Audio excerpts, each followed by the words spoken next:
بسم اللہ الرحمن الرحیم. میں محترم محمود خان اچکزئی صاحب کا سربراہ تحریک تحفظ آئین پاکستان کا شکر گزار ہوں اور وقت کی کمی کی وجہ سے براہ راست موضوع پہ آتا ہوں. سب سے پہلے تو یہ آل پارٹیز کانفرنس جو ایک ہوٹل میں ہونی تھی اس کی اجازت نہیں دی گئی. یہ فاشزم ہے، جمہوریت دشمنی ہے اور عوام سے خوف ہے کہ جس کے نتیجے میں آئین کے تحفظ کے لیے ہونے والی ایک آل پارٹی کانفرنس جس میں پولیٹیکل پارٹیز کی لیڈرشپ شریک ہو رہی ہے اسلام آباد پاکستان کے کیپٹل میں، اس کو اجازت نہیں دی جا رہی.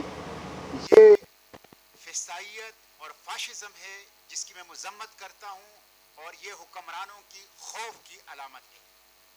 دوسرا جو فیصلہ آیا ہے کینگرو کورٹس کا جس پہ ایک ریزولوشن پاس ہوئی ہے، میں اس فیصلے کی بھی مذمت کرتا ہوں اور یہ فیصلہ ثابت کرتا ہے کہ یہ فیصلہ ووٹ کی توہین ہے، عوام کے حق حکمرانی کی توہین ہے، جمہوریت کی توہین ہے اور عسکریت، ڈکٹیٹرشپ اور آمیریت کی فتح ہے اور ہر جمہوریت پسند کو اس کی مذمت کرنی چاہیے.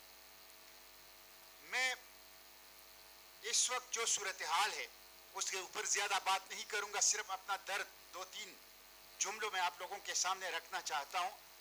آئین اس وقت نہیں ہے، عدلیہ کا آئین ختم ہو چکا ہے اور وہ دلیہ رہ گیا ہے.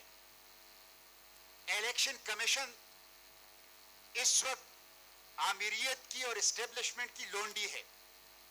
پارلیمنٹ غلام ہے، ربر سٹیمپ ہے، انگوٹھا چھاپ ہے، اسکرپٹڈ کاروائی کا مرکز ہے اور ول آف دا پیپل کو کسی بھی صورت میں ریپرزینٹ نہیں کرتا.